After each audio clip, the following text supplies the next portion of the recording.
Muy buenos días, sean bienvenidos. Gracias a Dios ya estamos aquí. Damos la bienvenida a personas que nos visitan por primeras veces, sean bienvenidos. Es un gusto, ¿no?, tenerlos aquí. Y bueno, pues sobre todo que Dios está con nosotros. Muy bien. Pues vamos a empezar con el mensaje. Hemos estado hablando del rey David y exploramos varias cosas, ¿no?, de su vida muy interesantes.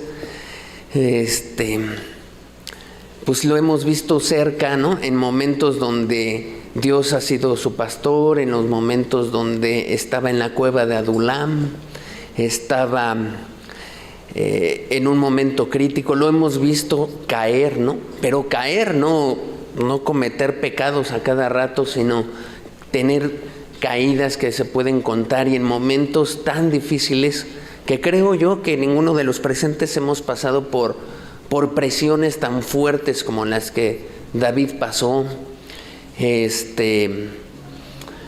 y persecuciones, ¿no?, de años y de años, donde además todo el estado de Israel, todos los soldados lo perseguían y él con sus pocos soldados huyendo.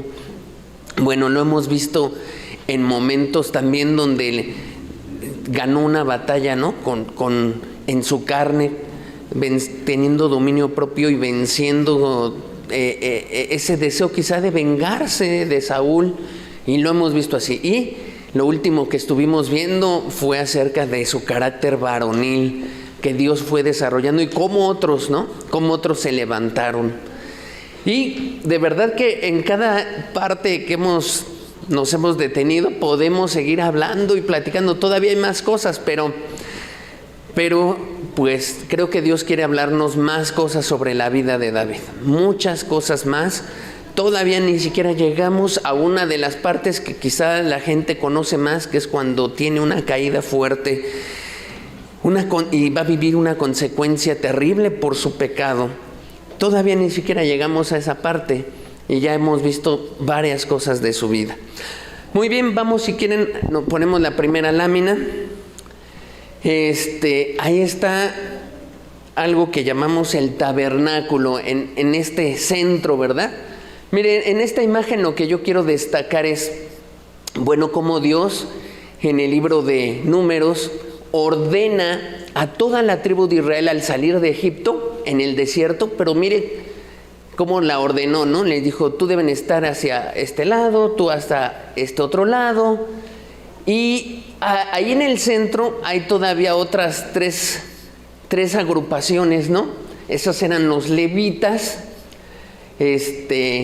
y la tribu de Leví tuvo los hijos de Coat, que eran los coatitas, y otros, en total 3, y cada uno de ellos tenía ciertas funciones, y estaban todos alrededor de algo especial llamado el tabernáculo. Muy bien, vamos a poner un video, es de 3 minutos, que nos deja ver un poco esta idea del tabernáculo, ¿no? Y que tiene para entonces entrar a una parte que David vivió. Si ponemos el video.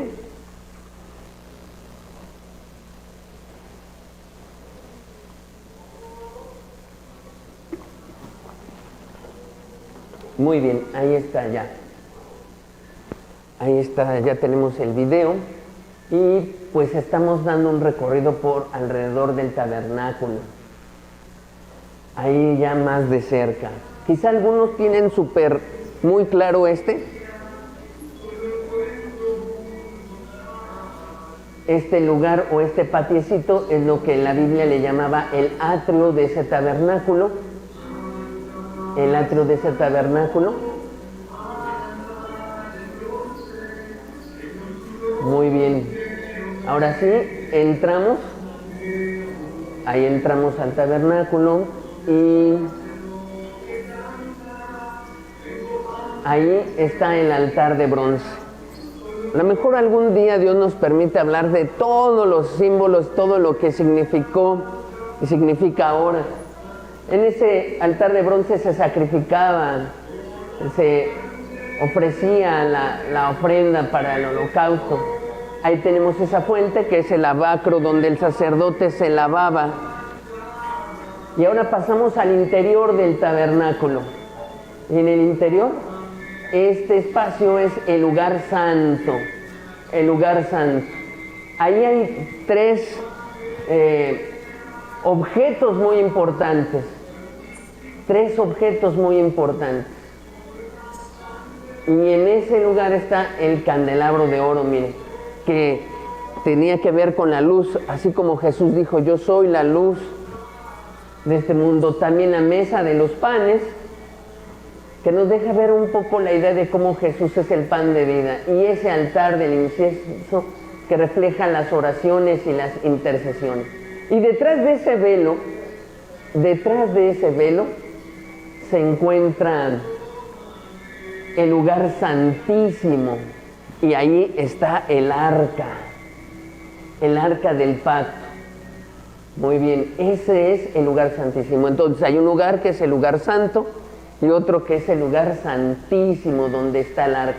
Obsérvela bien, allá arriba estos parecen ángeles, sí, pero son unos especiales, son querubines. Son unos ángeles especiales llamados querubines. Esa tapa que se está alzando, esa tapa es el propiciatorio, así se llama. Y era donde el sacerdote ponía una vez al año sangre para el perdón de pecados. Y ahí dentro del arca que guardó Moisés, las tablas de la ley, la vara de Aarón y un recipiente que contenía el maná.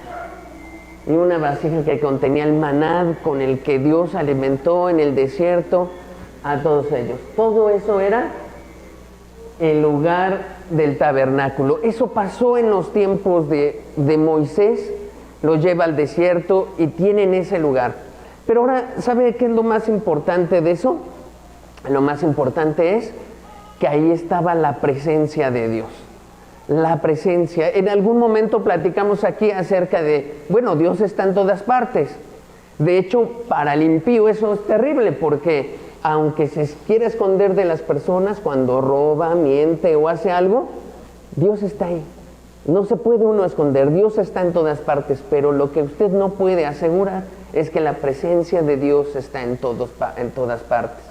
Y en ese tiempo, en el tabernáculo, ahí en el arca era donde la presencia de Dios se manifestaba de una manera especial, de una manera que el ser humano pues podía percibir, algunos más, otros menos, depende también la actitud del corazón y que se tiene también el discernimiento espiritual de la persona. Pero ya me imagino en ese campamento cuando una nube, ¿no?, que estaba como columna ahí en el tabernáculo, descendía, y quizá las demás personas percibían algo tan especial. Aquí está la presencia de Dios. Aquí está. Hay algo especial, hay algo que de verdad está pasando aquí y que no pasa normalmente, ¿no? Y eso pasa hoy en día cuando está usted en la alabanza, cuando usted se acerca con un corazón dispuesto, ¿no?, de Dios. Usted seguramente percibió su presencia, porque se percibe cuando está uno alabando, cuando uno se está entregando a Dios. Ahí en la alabanza uno percibe eso y dice, ay, aquí hay algo especial, aquí hay algo diferente, aquí tal vez no lo entiendo mucho, pero de verdad que siento algo que me anima o que me está diciendo Dios está aquí y quiere amarme. Y algunos hasta pueden decir, siento afecto o algo, como si algo me abrazara, porque ahí está la presencia de Dios. Entonces imagínense entonces la columna esta que le hablaba, y entonces todos alrededor estaban y percibían esa presencia de Dios. Muy bien, vamos a la siguiente lámina, Éxodo 25, del 21 al 22. Ahí está, ese es el arca. Decíamos que arriba está el propiciatorio, y vamos a leer esto. Dice, y pondrás el propiciatorio encima del arca, y en el arca pondrás el testimonio que yo te daré.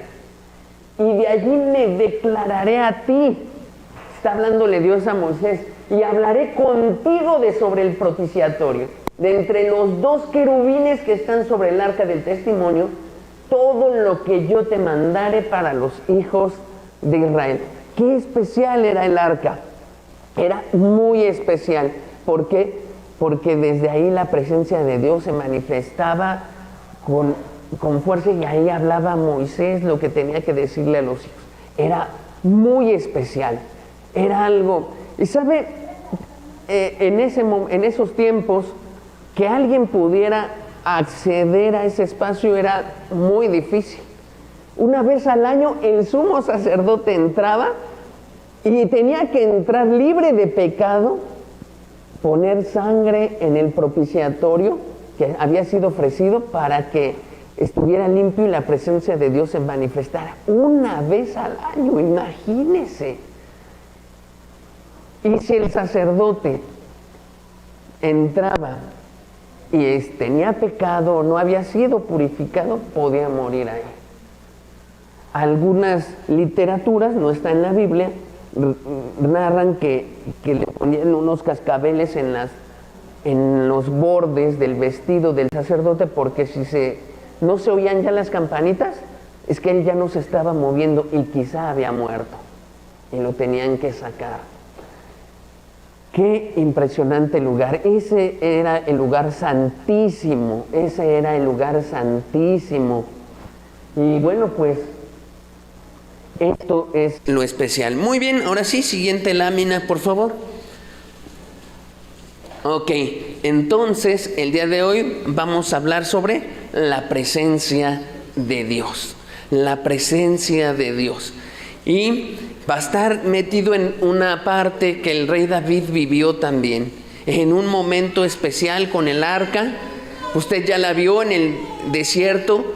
Ahorita ya pudimos ver, al menos a través de la tecnología y de estas imágenes virtuales, lo que otro hombre ni había visto.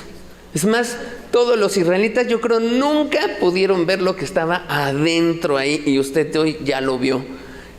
Usted ya lo vio, se enteró, quizás supo a través de lo que Moisés habló, pero solo lo imaginaron, ¿no? Y hoy usted ya pudo entrar a este lugar santísimo, así de esa manera virtual. Bueno, entonces el día de hoy vamos a hablar de esto. Yo espero que Dios nos hable, nos ayude, nos bendiga muchísimo y que salgamos diferentes, sobre todo después de haber entendido más acerca de esto. Pero hagamos una oración, pongamos todo esto en las manos de Dios. Señor, es que lo que hace diferente, Señor, una reunión no es un gran predicador elocuente, ni una alabanza súper especial o elaborada. Lo que más hace la diferencia, Señor, es tu presencia. Eso es lo que hace la diferencia. Podemos ser súper especiales en esta iglesia, con grandes talentos, pero si tu presencia no está, solo va a quedar en eso a nivel humano, en una percepción grandiosa del ser humano. Pero cuando el Espíritu Santo está, tu presencia está palpable, ahí, Señor, ahí hay profundidad, hay entendimiento, hay discernimiento, hay santidad y hay lo que necesita el ser humano. Ese es el verdadero alimento. Oh Dios, bendícenos mucho, que tu presencia esté el día de hoy, en el nombre de Jesús. Amén. Muy bien, muy bien. Vamos a la siguiente lámina. Ok, el arca estuvo ahí en el desierto durante esa época de Moisés, luego siguió Josué, entraron con ella a la tierra de Canaán y se estableció en un lugar. Y así pasaron hasta llegar a este sumo sacerdote llamado Elí. A ese sumo sacerdote llamado Elí. Un hombre que alguna vez a lo mejor Dios nos permitirá hablar muy de cerca y analizar pues los pecados tan graves que cometió. Pero ¿qué pasó en esa época? Que es la época de los jueces, un antes de Saúl y del rey David, dos antes del rey David.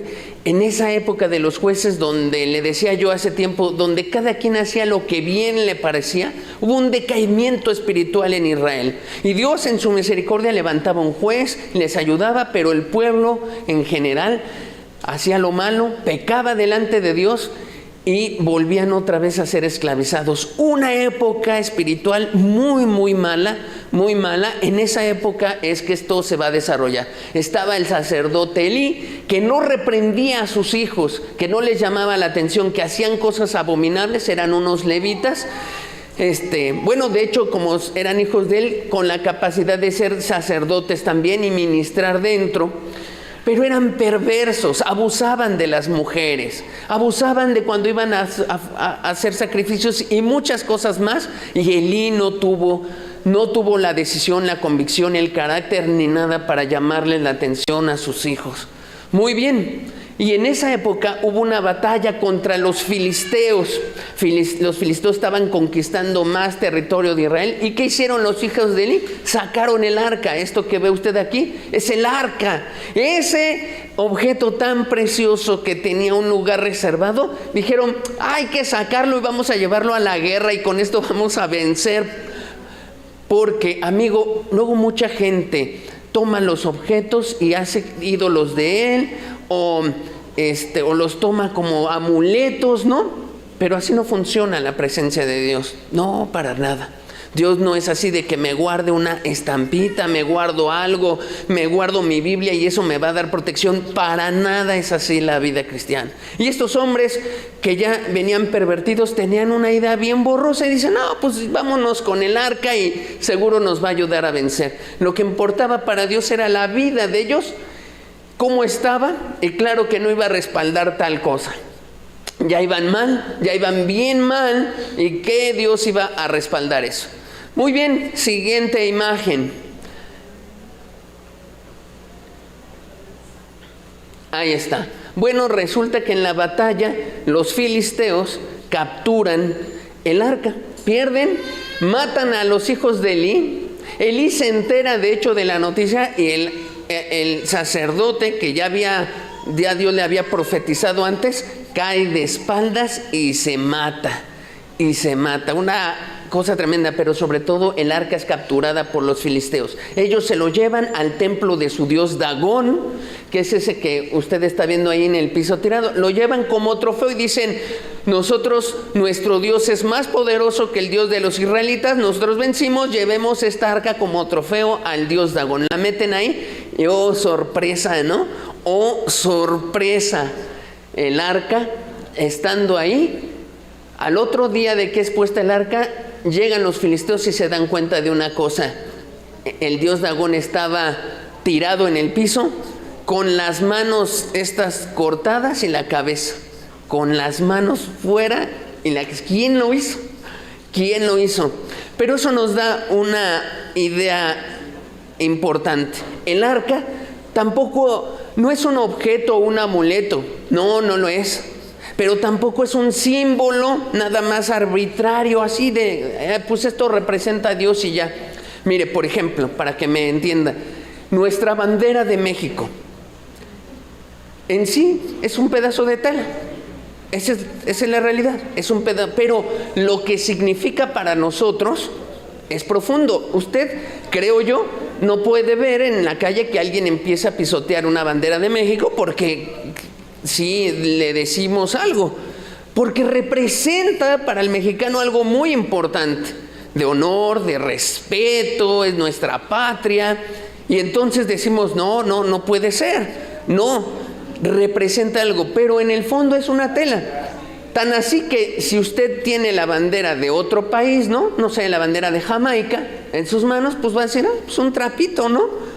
Pero para el de allá representa otra cosa. Eso es a lo que me refiero con un símbolo.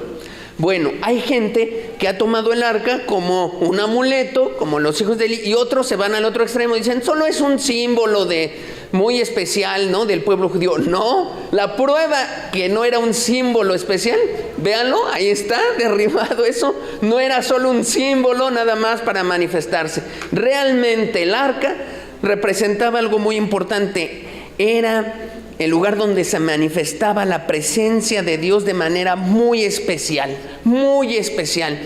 Era ese objeto donde la presencia de Dios venía y arrasaba o hacía. Y cuando marchaban a la voz de Dios y a la orden, esa arca pues manifestaba su presencia y es como cruzan uno de los ríos, cruza Josué en el momento en que los levitas que cargaban el arca, se abre el río y pasan los levitas, porque ahí va la presencia de Dios. Entonces, ni es un amuleto, ni es algo así como que me va a traer buena suerte y si yo la llevo ni la cargo va a traer una bendición, no, pero tampoco es solo un símbolo nada más de, pues una cosa representativa del pueblo de Israel, no.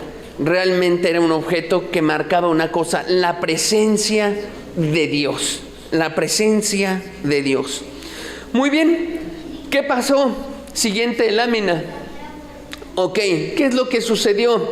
Pues el pueblo de Filistea empieza a tener un problema severo. Empiezan a tener una epidemia fuerte, llegan úlceras a sus pieles y todos los príncipes filisteos atribuyen y dicen, es ese objeto que está ahí. Vamos a deshacernos, vamos a echarlo fuera, porque no soportamos aquí la presencia de Dios. ¿Y qué hicieron los filisteos? Cargaron el arca en un carro de madera, la ataron a bueyes y los echaron a donde se vaya, pero que esté lejos de Filistea. Y ahí fueron los bueyes. Grabes esa imagen, nos va a ser muy útil para luego la etapa de David. Pero grabes esa imagen. Entonces hay 2 bueyes. ¿Esto quién lo hizo? Los filisteos. Y mandaron el arca y listo. Muy bien. Ahora sí, vamos a la siguiente lámina. Primera de Samuel 7, versículo 1-2, dice, vinieron los de Kiriat Jearim y llevaron el arca de Jehová y la pusieron en casa de Abinadab. O sea, la encontraron y dijeron, mira, el arca que estaba perdida, el arca especial. Y se la llevaron a la casa de Abinadab, situada en el collado, y santificaron a Eleazar su hijo para que guardase el arca de Jehová. Desde el día que llegó el arca a Kiriat Jearim, pasaron muchos días. ¿Cuánto? 20 años, y toda la casa de Israel lamentaba en pos de Jehová. Eso es importante. Mientras platicamos toda la historia de David y un poco de Saúl hace tiempo, esto estaba pasando en el arca. Estaba en la casa de estos amigos, estaba en Kiriat Jearim y duró 20 años ahí. 20 años, ya no estaba en el tabernáculo tan especial que se había hecho, ya no estaba con todo lo demás, pero ahí estaba el arca conservada en manos de un hombre que se consagró a Dios y estaba ahí para atender lo necesario. 20 años pasaron ahí. Y entonces un día David dijo, ¿dónde está el arca? Traigámosla. Ahora que ya Dios me levantó como rey y que hizo y me dio toda la fuerza para empujar a todos mis enemigos, los filisteos, fuera, y que me dio hombres valientes y que empujamos con todo, volvamos a poner el arca en el lugar que le corresponde y darle el valor que le corresponde. Y la presencia de Dios nos llene como en la época de Moisés y Josué. La verdad es que aquí no se le antoja eso, ¿no? Aquí no se le antoja. Que decir, regresa el arca y traigamos la presencia de Dios otra vez. Entonces David estaba pensando en algo muy bueno, que ya no solo Jerusalén, donde estaba, fuera como la capital política, sino que ahí fuera una capital espiritual donde el arca estuviera, la bendición de Dios llegara, su presencia desde ahí fuera manifiesta a todo israelita y que Israel volviera a tener el poder que un día tuvo. Qué especial, ¿no? Qué especial. Muy bien, vayamos a la siguiente lámina. Dice aquí, una buena intención no basta. Bueno, vamos a ver por qué. ¿Por qué dice eso, hermano? Bueno, David hasta aquí tiene una buena intención. ¿Quién no desea que la presencia de Dios esté con uno, no? ¿Quién no desea eso? Deseamos que la presencia de Dios esté. Muy bien, siguiente por favor. Dice, aquí está Jerusalén entonces, donde está David, y recorre esto a Kiriat Jearim por el arca, va por ella. Dice de Jerusalén a Bala, que es Kiriat Jearim, y luego a Gabaón a traer el arca del pacto a Jerusalén. Pero esta fue dejada en la era de Nacón y David regresó a Jerusalén. Vamos a ver la historia. Segunda de Samuel, capítulo 6, versículo 1 al 11. Lo voy a leer todo de corrido y luego nos detenemos para explicar detalles. Dice así: David volvió a reunir a todos los escogidos de Israel, 30,000, imagínense, el pueblo estaba gozoso, eran 30,000 los que iban a ir con él por el arca. Verso 2: y se levantó David y partió de Baala de Judá con todo el pueblo que tenía consigo, para hacer pasar de allí el arca de Dios, sobre la cual era invocado el nombre de Jehová de los ejércitos, que mora entre los querubines. Verso 3: pusieron el arca de Dios sobre un carro nuevo y la llevaron a la casa de Abinadab, que estaba en el collado. Y Usa y Agío, hijos de Abinadab, guiaban el carro nuevo. Verso 4: y cuando la llevaban de la casa de Abinadab, que estaba en el collado, con el arca de Dios, Agío iba delante del arca.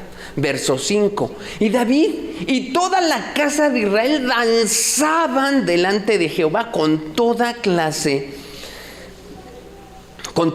de instrumentos de madera, de haya, con arpas, salterios, panderos, flautas y címbalos. Cuando llegaron a la era de Nacón, Usa extendió su mano al arca de Dios y la sostuvo, porque los bueyes tropezaban. Creo que se puede imaginar la escena, porque les puse una imagen de un carrito, los bueyes arrastrándole, y los bueyes tropezaban. Dice verso 7: y el furor de Jehová se encendió contra Usa, y lo hirió allí Dios por aquella temeridad, y cayó allí muerto junto al arca de Dios. Dios mató a este hombre. Verso 8: y se entristeció David por haber herido Jehová a Usa, y fue llamado a aquel lugar Pérez Usa hasta hoy. Verso 9: y temiendo David a Jehová aquel día, dijo: ¿cómo ha de venir a mí el arca de Jehová? ¿Cómo ha de venir?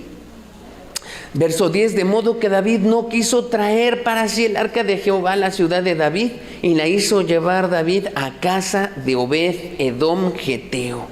Y estuvo el arca de Jehová en casa de Obed Edom Geteo 3 meses.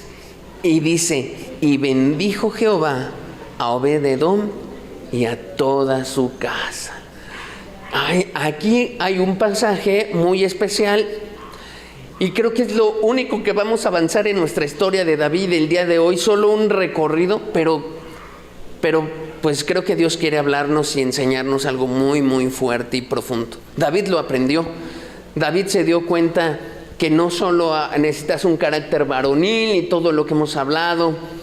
Aquí David tuvo que aprender algo y entender algo muy especial: la santidad de Dios, la presencia de Dios, la voluntad de Dios. Tuvo que entenderlo. Muy bien, vamos a desglosar estas partes. Segunda de Samuel 6:2, vamos a regresarnos al versículo 2. Dice: y se levantó David y partió de Baala de Judá con todo el pueblo que tenía consigo, para hacer pasar de allí el arca de Dios, sobre la cual era invocado el nombre de Jehová de los ejércitos, que mora entre los querubines. Fíjese que ahí empieza la narración, que junta esos 30,000 y tiene esto. Y la verdad es que es una buena intención, pero aquí hay algo que le falta a David y que hemos estado estudiando bastante en todos estos domingos de la vida de David. ¿Qué le hizo falta? ¿Qué le hizo falta a David? ¿Qué hacía David normalmente y que aquí no lo describe la Biblia? Alguien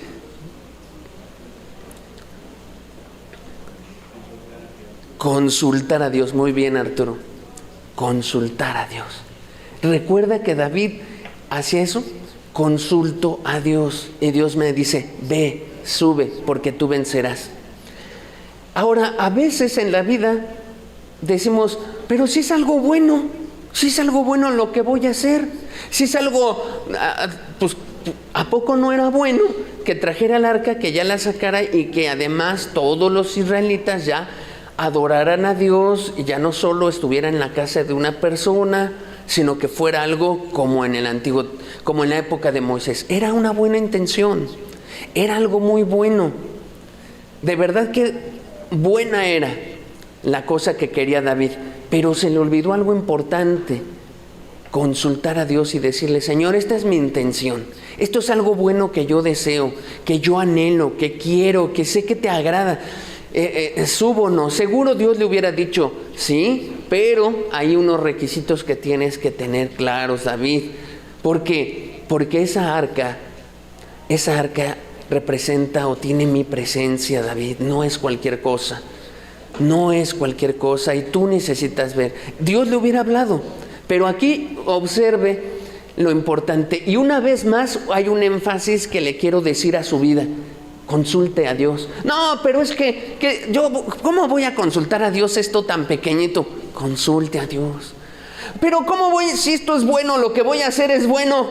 Consulte a Dios, pregúntele, ore con la actitud de que lo que me contestes Dios lo voy a hacer, porque en la historia de Israel hay varios pasajes donde los hombres llegaban y le decían al profeta: pídele a Dios que nos conteste respecto a esto.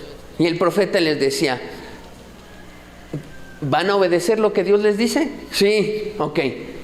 Iba el profeta, consultaba a Dios, regresaba el profeta, le decía al pueblo y decían: no, eso no lo vamos a hacer. Oye, entonces, ¿para qué consultas a Dios? Consulta a Dios porque sabes una cosa: voy a obedecer el consejo que Dios me va a dar a través de su palabra. Muy bien. Entonces aquí se le está yendo algo muy feo a David: consultar.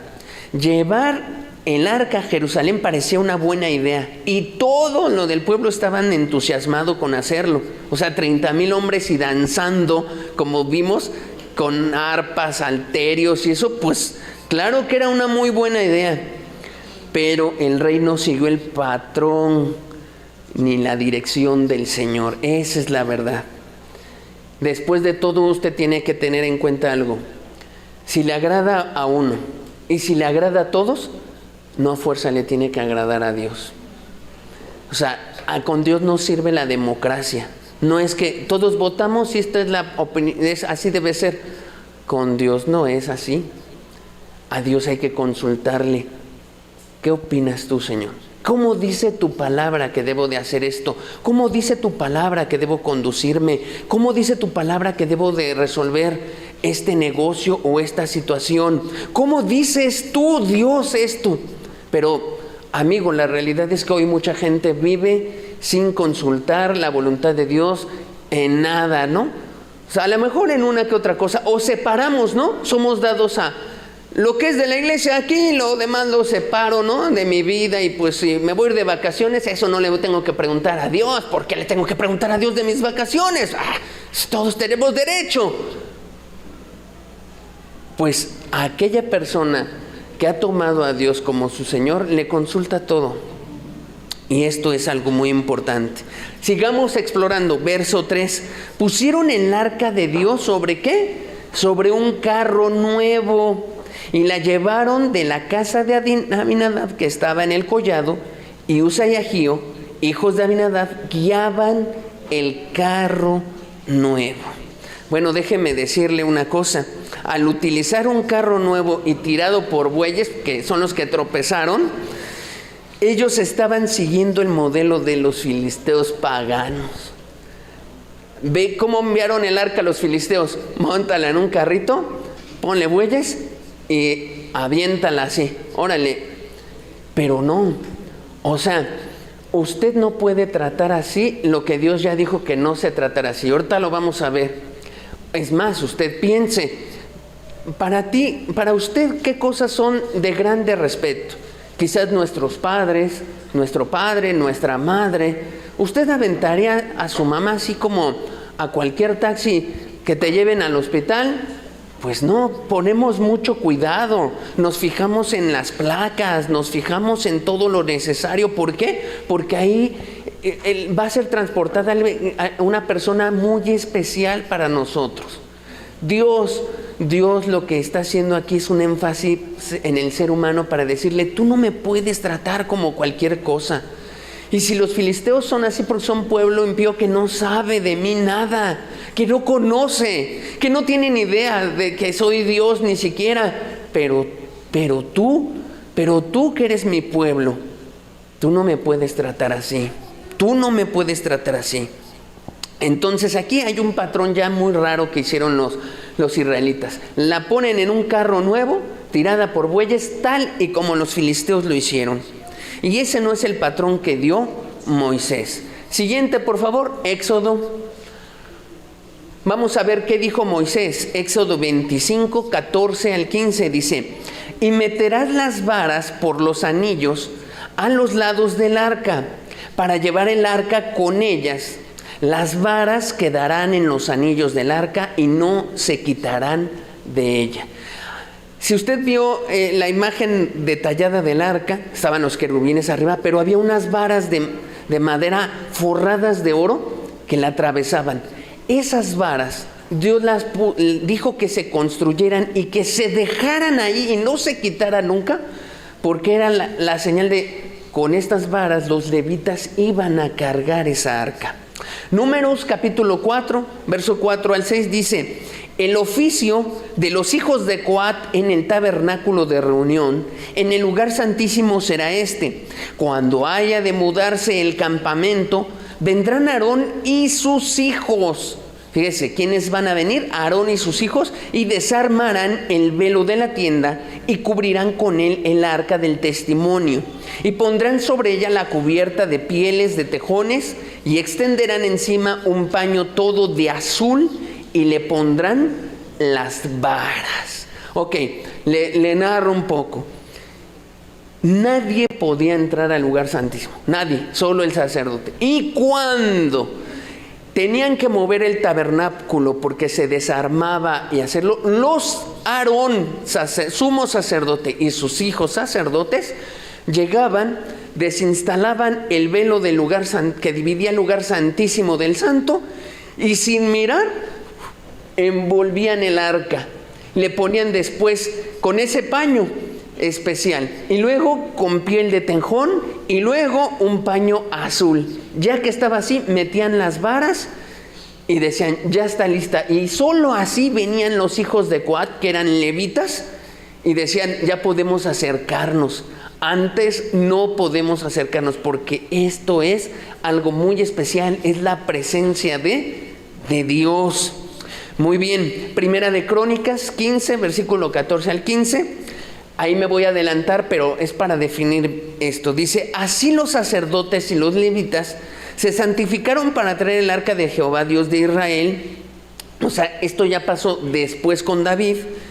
Pero dice el verso 15: y los hijos de los levitas trajeron el arca de Dios puesta sobre sus hombros en las barras, como lo había mandado Moisés, conforme a la palabra de Jehová.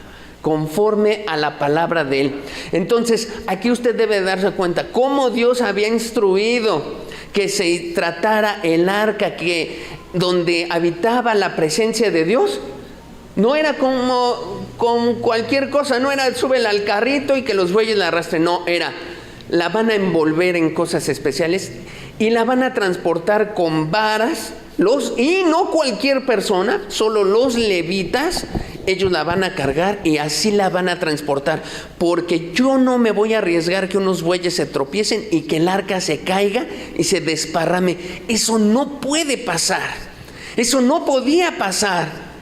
Y por eso a Dios le desagradó esta situación de una manera tan profunda y dijo: ¿cómo tratas así lo santo, lo especial, lo que está apartado para mí?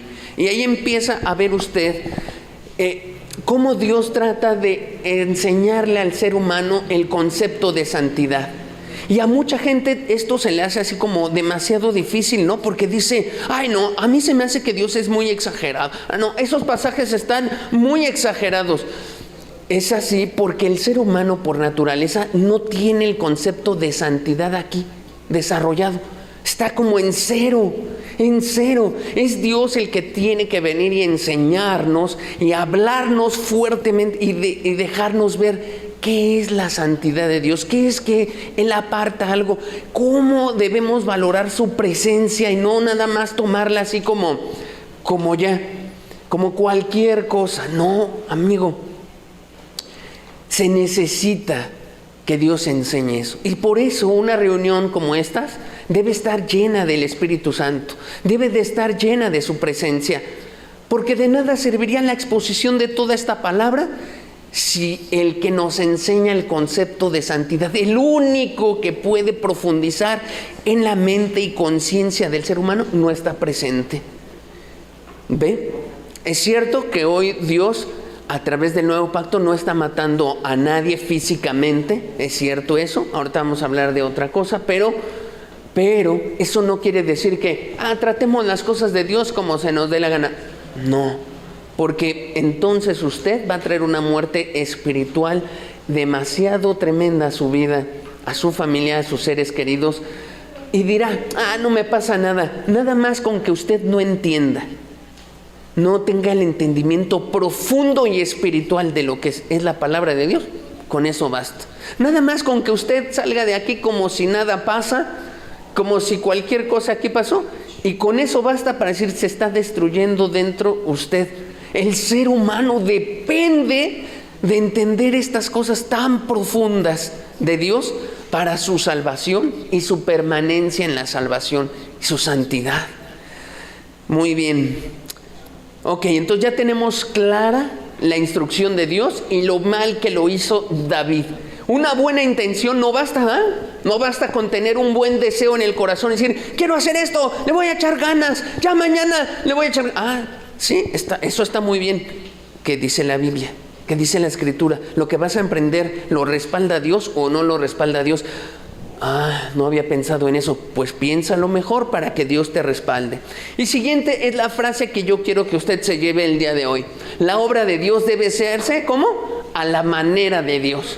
La obra de Dios debe hacerse a la manera de Dios, no como yo crea, no como yo sienta, no como yo piense, no como yo me imaginé, no, y para eso uno tiene que ir a la Biblia y estudiarla y analizarla, porque mire, ve a David, se le fueron unos versículos, ¿verdad? Se le fue a consultar a Dios, se le fueron unas cosas y costó la vida de un hombre, de Usa, tocó el arca y fue quebrantado. No es cualquier cosa, no es cualquier cosa. Ahora, tal vez usted no muera físicamente, pero traerá a su vida una muerte espiritual tremendísima y consecuencias, ¿no? de hacer las cosas a mi manera y no como a Dios le agrada. Esa frase, si usted no recuerda ningún pasaje de hoy, no se preocupe, pero que se lleve esta frase. La obra de Dios debe hacerse a la manera de Dios. Y para eso hay que consultarlo. Segunda de Samuel, capítulo 6, versículos 6 al 7, dice, cuando llegaron a la era de Nacón, Usa extendió su mano al arca de Dios y la sostuvo porque los bueyes tropezaban. Y el furor de Jehová se encendió contra Usa y lo hirió allí Dios por aquella temeridad y cayó allí muerto junto al arca de Dios. Bueno, Dios había advertido de esto también en la ley de Moisés. Esa muerte tampoco fue algo nuevo. Veamos Números capítulo 1 versos 50 y 51. Dice, sino que pondrás a los levitas en el tabernáculo del testimonio y sobre todos sus utensilios y sobre todas las cosas que le pertenecen. Ellos llevarán el tabernáculo y todos sus enseres y ellos servirán en él y acamparán alrededor del tabernáculo. Y cuando el tabernáculo haya de trasladarse, los levitas lo desarmarán y cuando el tabernáculo haya de detenerse, los levitas lo armarán.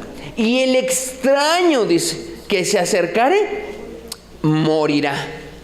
Solamente los levitas podían hacer y transportar, ya envueltos los utensilios en pieles y en eso, solamente ellos. Y dice Dios, te aviso, Moisés, y le aviso a todos los que van en adelante y futuras generaciones, cualquiera que se acerque, morirá, porque no le estoy dejando la tarea a cualquiera, solo a un cierto pueblo, del pueblo a unos cuantos que he consagrado para eso. Ahí empieza. Números 4:15 dice: y cuando acaben Aarón y sus hijos de cubrir el santuario y todos los utensilios del santuario, cuando haya de mudarse el campamento, vendrán después de ello los hijos de Coat para llevarlos. Pero no tocarán cosa santa, no sea que mueran. Estas serán las cargas de los hijos de Coat en el tabernáculo de reunión. Entonces Dios había ordenado que nunca nadie debía tocar esa arca, símbolo de su presencia y majestad. No podían tocarla, no podía ellos. Primero los sacerdotes la envolvían y ya entonces podían entrar a cargarla a los demás. Y él advirtió: el día que hagan esto van a morir, ténganlo claro.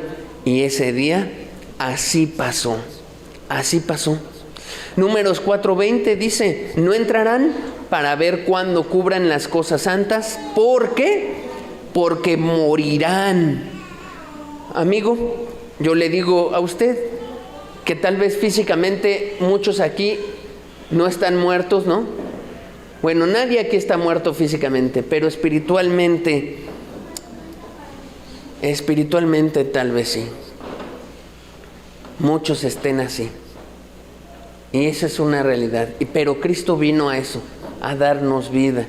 Una cosa esencial que debes entender es: si tú no tienes a Cristo en tu vida, si Él no te ha levantado, estás muerto. Ay, dice cosas muy fuertes: estás muerto.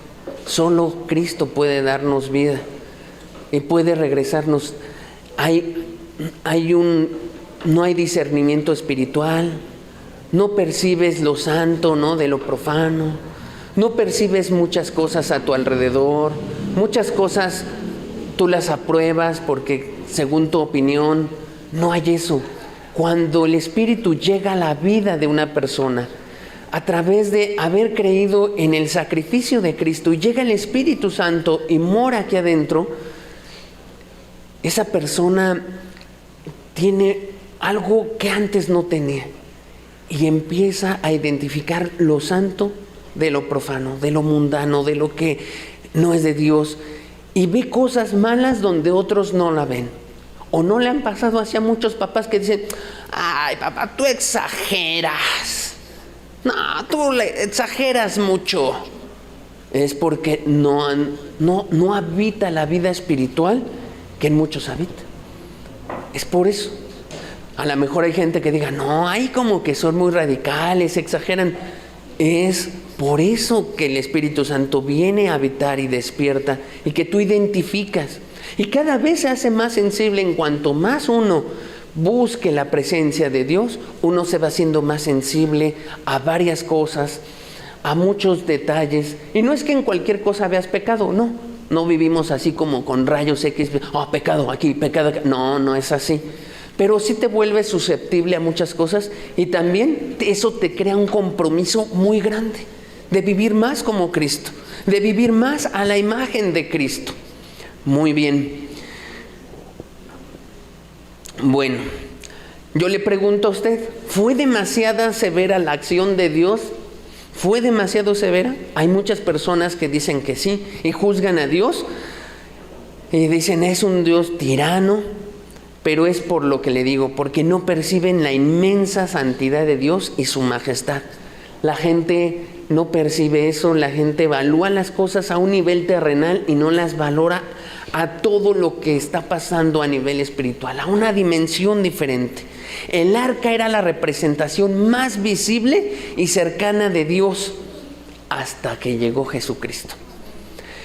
Antes de Jesucristo era lo único y lo que más nos revelaba de la presencia de Él, hasta que llegó Jesucristo, que nos dio a conocer al Padre y desplegó todos sus atributos y glorificó al Padre, haciéndonos ver cómo era. Pero antes el ser humano solo dependía de ese objeto para decir: ahí está la presencia de Dios en el arca. Y Dios tenía que dejar instrucciones claras y de mucho cuidado para que el ser humano entendiera, es lo único que tenemos, es lo único con lo que contamos en este mundo lleno de tanta tiniebla y mentira y falsedad y de hipocresía. Es lo único que nos alumbra y nos indica hacia la santidad, hacia algo recto y justo. Muy bien. Entonces Dios por eso tuvo que decir con mucha claridad, esto lo juzgo yo y esto no está correcto. Continuamos con el pasaje. Segunda de Samuel, en el capítulo 6, en el versículo 8. Dice, y se entristeció David por haber herido Jehová a Usa, y fue llamado a aquel lugar Pérez Usa hasta hoy. Y temiendo David a Jehová aquel día, dijo, ¿cómo ha de venir a mí el arca de Jehová? De modo que David no quiso traer para sí el arca de Jehová a la ciudad de David, y la hizo llevar David a la casa de Obed-edom Geteo. Y estuvo el arca de Jehová en casa de Obed-edom Geteo 3 meses. Y me encanta esta parte. Y bendijo Jehová a Obed-edom y a toda su casa. Ok, ¿alguien de ustedes sabe cómo Dios bendijo a Obed-edom? Es especial. Tal vez ha leído este pasaje y ha leído que lo bendijo, pero nunca ha investigado y qué hizo Dios. Y ahí nos va a dar un mensaje especial y de que Dios no era malo. Él sí quería que esa arca fuera llevada por David, pero que no se tratara a su manera, como el ser humano trata las cosas. Pero aquí vamos a ver la bendición que le da a este hombre y nos va a dejar ver que Dios es bueno y que quiere la bendición de todos y que quiere bendecirlo a usted y que quiere bendecir a otros y quería bendecir a todo Jerusalén, pero tiene que hacerse como a Él le agrada para que la bendición sí la respalde Dios. Eso es muy importante. Vayamos entonces a Primera de Crónicas, capítulo 16, verso 4. Ahí va a hablar de Obed-edom. Y hay muchos pasajes de Obed-edom. Yo me traje solo unos. Dice, y puso delante del arca de Jehová ministros de los levitas para que recordasen y confesasen y lo hacen a Jehová Dios de Israel. Asaf el primero, el segundo después de él Zacarías, Jehiel, Semiramot, Jehiel, Matías, Eliab, Benaía, Obed-edom y Jehiel con sus instrumentos de salterios y arpas, pero Asaf sonaba los címbalos. Bueno, lo primero que quiero decirle es a este hombre Obed-edom estaba facultado para tener esa arca ahí como un levita, y no solo eso, fue llamado por David para instituir, porque David es el que instituye a todos los músicos y cantantes de esa época. Antes no había ese oficio y David es el que los llama, y entre ellos llegó Obed-edom. Se dedicó a la música y a estar cantando para Dios este hombre. Es como un llamado muy especial que le estaba haciendo Dios a ese hombre. ¿Qué más? Vea lo que dice ahora Primera de Crónicas, capítulo 26, verso 4. Dice, y los hijos de Obed-edom, Semaías el primogénito, Josadab el segundo, Joá el tercero, el cuarto Zacar y el quinto Natanael, el sexto Amiel y el séptimo Isacar y el octavo Peultai. Bueno, ¿cuántos hijos, no? Y dice ahí, porque Dios había bendecido a Obed-edom. Una forma en que Dios bendijo a ese hombre es, le multiplicó descendencia, 8 hijos. Dice la Escritura que los hijos son una bendición. Y el pecado en nuestras vidas ha trastornado todo eso, que vemos ahora a los hijos como una carga, como, ¿por qué tengo tantos hijos? Y nada más me dan dolor de cabeza. Es el pecado el que ha destruido todo. Pero en sí, los hijos son una bendición. Y cuando tú haces la voluntad de Dios con ellos, los crías, los cuidas, los ayudas, los bendices, eres sensible a todo lo que Dios te dice, con los hijos serán una bendición especial. Y si tú ahora, tus hijos no son una bendición porque no buscaste a Dios, De todos modos, Dios te llama a que lo busques ahora, a que restaures todo eso y a que sean todavía una bendición para Él. Para Obed-Edom, esta era una gran bendición. Le dio 8 hijos. Se dice bien fácil, pero 8 hijos. 8 hijos. Y no solo le dio esos hijos. Miren lo que dice Primera de Crónicas 26:8. Dice: todos estos de los hijos de Obed-Edom, ellos con sus hijos y sus hermanos, hombres robustos y fuertes para el servicio, 62 de Obed-Edom. No solo le dio 8 hijos Dios, sino que esos hijos crecieron fuertes, fue gente robusta, y no solo eso, sirvió a Dios. Y esos 8 hijos tuvieron los nietos de Obed-Edom, y todos ellos consagrados a Dios, 62 en total. ¿Sabe qué es eso?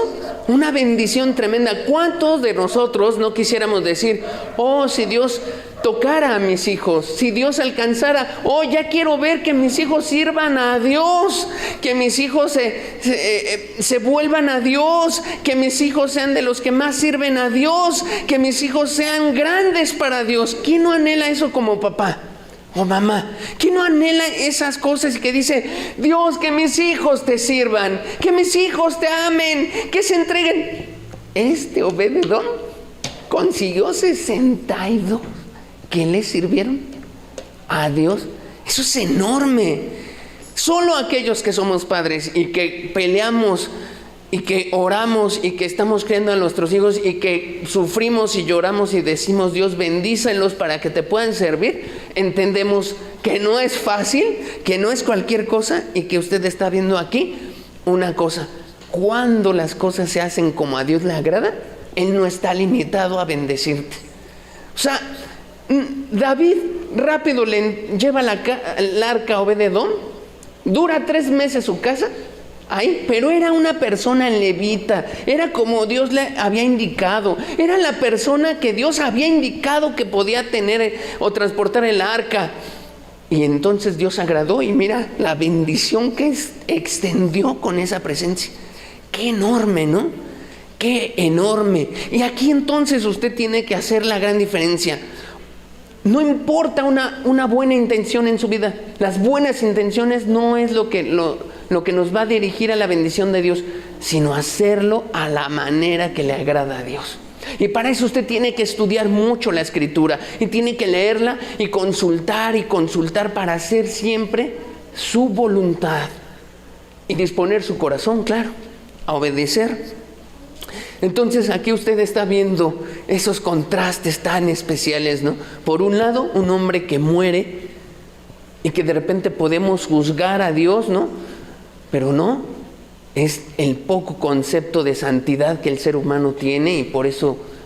Pero por otro lado, Dios está mostrando su bondad y Dios desde el cielo lo que está gritando es: hagan lo que yo digo, nada más hagan lo que yo digo, hagan como les he dicho que lo hagan, y con eso tendrán mi bendición. Pero no me puedo, dice Dios, no puedo permitir que la gente haga lo que quiera y que me busque a mí como quiera. Hay una forma de hacerlo. Dios trazó el camino correcto, ¿sabe? Dijo que nos arrepintamos y que creamos en Cristo, que confiemos en su sacrificio, pero dejó el camino bien trazado. Tiene usted que arrepentirse y confiar en Él. Y el ser humano y muchas religiones y denominaciones que han hecho, buscar atajos, hacerlo a su manera, buscar el carrito, ¿no?, jalado por los bueyes, de tal manera que hay que hacerlo a mi manera, a través solo de una oración, sin hacer un cambio profundo de vida, a través nada más de decir acepto a Jesús y ya, a través nada más de estar en una iglesia, adquirir una membresía, a través de un rito, a través de irme de rodillas, a través de un sacrificio que haga y Dios me va a aceptar. Y la gente ha buscado siempre hacerlo a su manera y no a la manera de Dios. Por eso Dios no ha bendecido. Y miren nuestro país lleno cada vez más de iglesias cristianas, y usted ve el panorama terrible, ¿no? ¿Por qué? Porque mucha gente lo hace a su manera, como a Él le agrada, y nada más tomando un poco de lo divino y queriéndolo unir, pero no haciéndolo a la manera de Dios, profundo, de corazón. Ahí está, usted medite en eso. Aquí está entonces que Dios sí bendice de una manera especial, ¿no? Bendice de una manera especial. Siguiente lámina, repetimos la frase: la obra de Dios debe hacerse a la manera de Dios. La obra de Dios debe hacerse a su manera. Vamos a la parte final. ¿En dónde? Pregunta. Siguiente lámina, por favor. Hoy en día, ¿en dónde habita la presencia de Dios hoy en día? Porque hoy ya no tenemos arca, ya no tenemos el tabernáculo ni el templo, ya no está. Mucha gente piensa que la presencia de Dios está aquí y hasta tocan las paredes. Dicen, ay, que yo tenga de la unción de Dios aquí, porque y tocan las paredes de este lugar. O hay quien piensa, si yo toco este púlpito, ¿no?, este objeto de madera, yo voy a tener la bendición de Dios. O que se imaginan que es el estrado, o se imaginan y dicen, esa silla es silla, una silla santa, porque está aquí en la reunión especial. Pues no, déjeme decirle que ahí no habita la presencia de Dios. Hace muchos años, en algún momento en mi vida, en mi búsqueda con Dios, y que estuve en una iglesia, recuerdo a una persona que un día yo levantaba unas sillas, las acomodaba y se acercó y me dijo, quita tus sucias manos de esas sillas santas, pecador. Y yo, pues de verdad no entendí, o sea, sí sabía yo que estaba mal y que necesitaba a Dios, pero yo lo único que quería era ayudar a levantar las sillas. Bueno, déjeme decirle, eso está errado, ¿no? Esa visión está errada, porque, o sea, la silla, no, ahí no está la presencia de Dios hoy, ya no, no está en esto.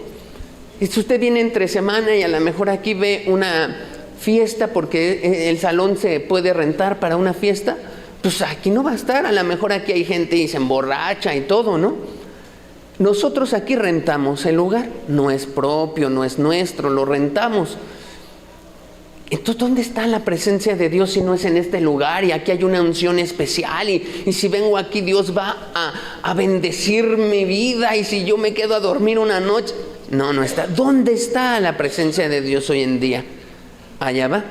Primera de Corintios, capítulo 3, versículo 16 al 17, dice, ¿no sabéis que sois templo de Dios? Le está hablando Dios a los convertidos de Corintio. Dice, y que el Espíritu de Dios mora en vosotros. Si alguno destruyere el templo de Dios, Dios lo destruirá a él, porque el templo de Dios, el cual sois vosotros, santo es. Ya no está en un arca, ni en un tabernáculo, ni en un templo. Ahora mora aquí, adentro. Recuerdo de mi primer discipulado, o sea, esa personita que se acercaba a mí, me discipulaba, otro joven, un poco más grande que yo. Recuerdo una de sus palabras, y eso fue hace más de 20 años, me dijo esta pregunta, ¿qué tan cerca está Dios de ti? Ya me había convertido y yo le decía, no, pues no sabía qué responder, y me decía, tan cerca como la palma de tu mano está de tu corazón, más todavía está aquí adentro, ahí vive ya, no por tus obras, no por tu esfuerzo, sino por Cristo Jesús, nada más, por su obra en la cruz. Ahora nosotros somos eso especial, esa parte especial, es algo muy especial. Mire, un texto más de esto, Primera de Corintios capítulo 6, verso 19 al 20.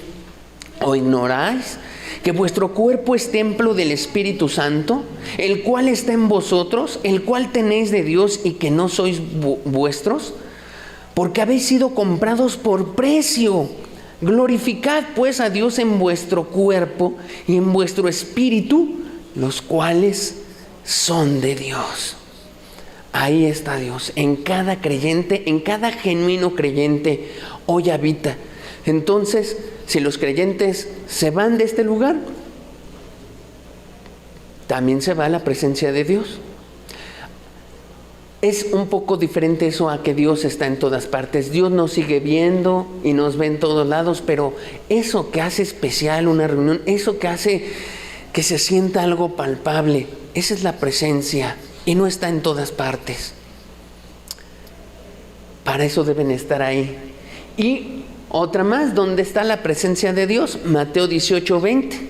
Mateo 18:20 dice, porque donde están 2 o 3 de sus discípulos congregados en mi nombre, allí estoy yo en medio de ellos.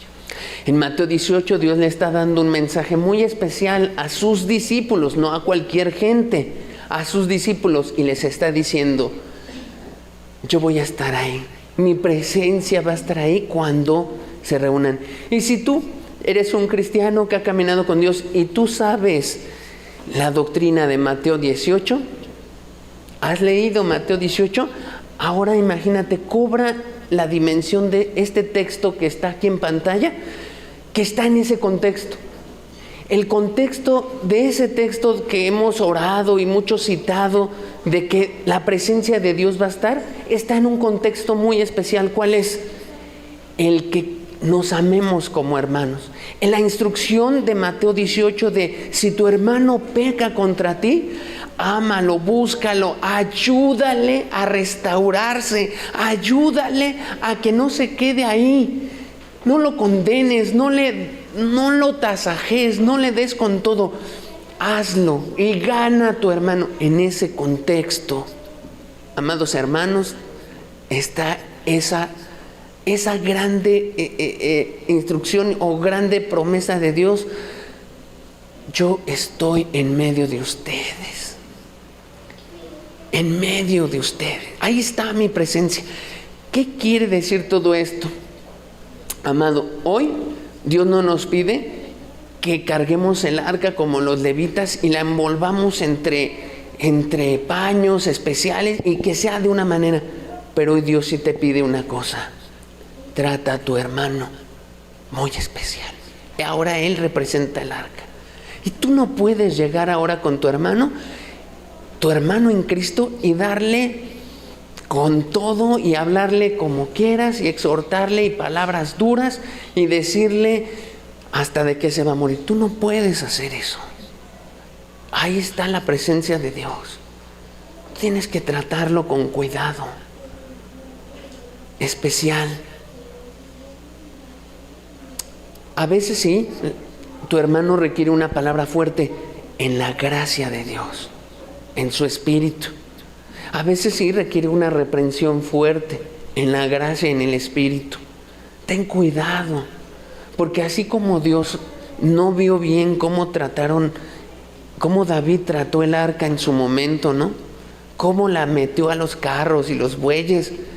Ahora este nuevo pacto, este pacto sellado con la sangre del Cordero y que ahora hace que el tabernáculo seamos nosotros mismos, ¿no?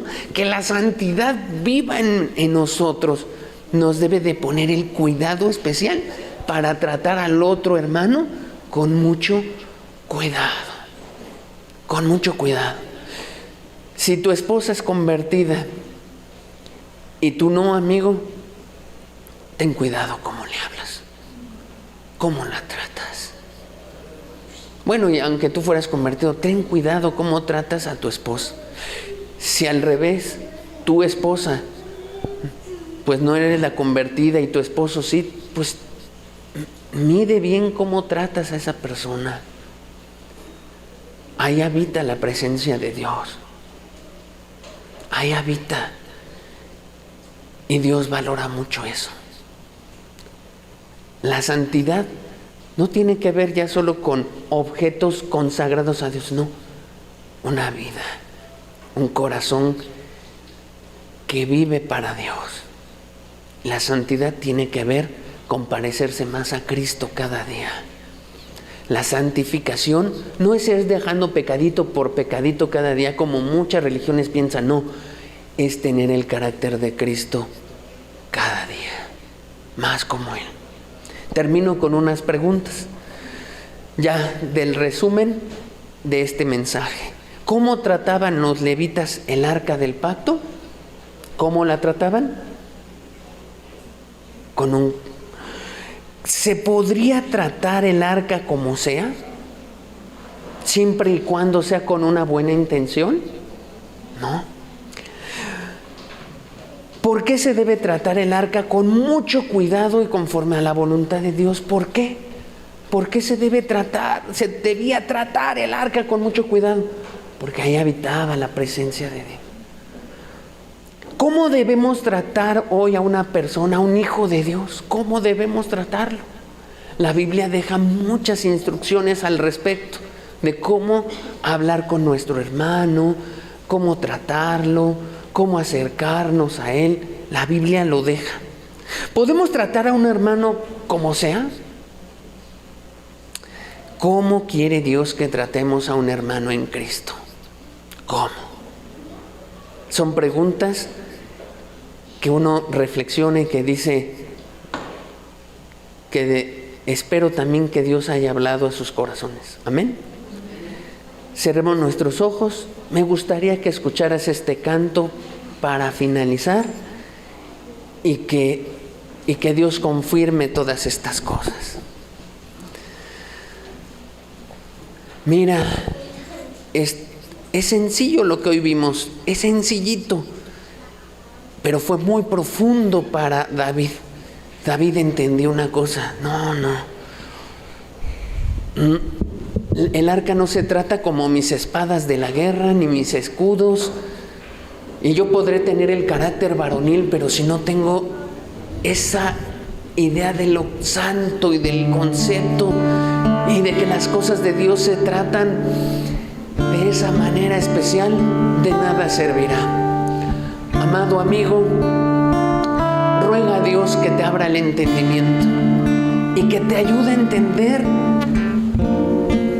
este concepto tan especial de lo santo, tan especial. Tal vez no es en una sola predicación, sino en varias, pero que Dios lo aumente y lo profundice en tu vida. Lo requieres para ti. Escucha el canto y deja que Dios te ministre en las últimas palabras.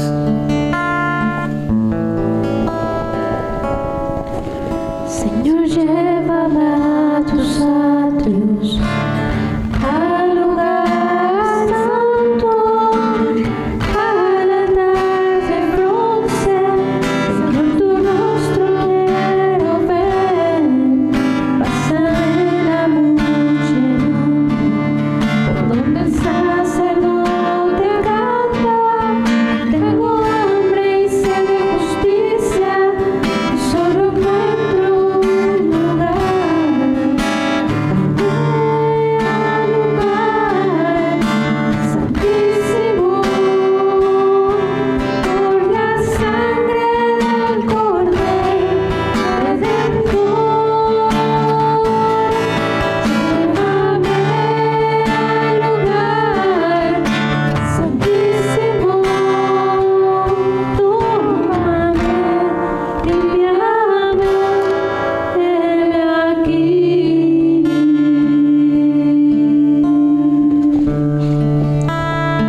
Ahora ya no hay un velo ni un tabernáculo. Ya no solo si eres levita o de la familia de Aarón puedes acceder.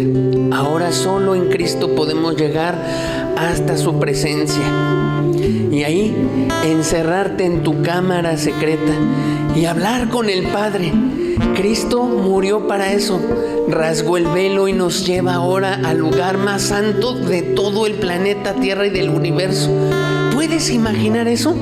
El lugar más santo de todo el universo está tan cerca solo a través de Cristo, a través de su obra, a través de lo que Él ha hecho, a través de su sangre. Por eso el canto dice: llévame al lugar santísimo a través de la sangre del Cordero. Oh amigo, si hoy tú te arrepintieres y confesares tu pecado delante de Dios y te volvieras de eso y confiaras en la sangre de Cristo, eso rasgaría el velo y te llevaría hasta Él, hasta Él. Escucha una vez más el canto y medita en esto. Señor, llévame a tus años, al lugar santo, al altar de bronce. Señor, tu rostro quiero ver. Pásame la muchedumbre, por donde el sacerdote canta. Tengo hambre y sed de justicia, y solo encuentro un lugar. Llévame al lugar santísimo, por la sangre del Cordero Redentor. Llévame al lugar santísimo, tómame, limpiame, heme aquí. Llévame al lugar santísimo, por la sangre del Cordero Redentor. Llévame al lugar santísimo, tómame, limpiame, heme aquí. Tómame, limpiame, heme aquí. Padre, gracias por Cristo Jesús. A través de su sangre, hoy podemos acercarnos a ti. Hoy podemos tener libre acceso. Ayúdanos, Señor. Ayúdanos a caminar en santidad, a vivir una santidad, Señor. A reflejarte, a tratar a nuestros hermanos, a tratar a nuestro prójimo como a ti te agrada que los tratemos, Señor. Conforme a tu manera, conforme a lo que tú has establecido, Señor. Ayúdanos a ser más santos cada día, a no desviarnos, Señor, a una falsa santidad o religión, sino a valorar, Señor, en el amor, en la verdad, Señor, tu santidad. Padre, gracias por este mensaje y por la palabra. Gracias por lo que tú pones en nuestros corazones y la bendición de hoy. Y gracias por tu presencia, Señor. Gracias por tu presencia. Amén.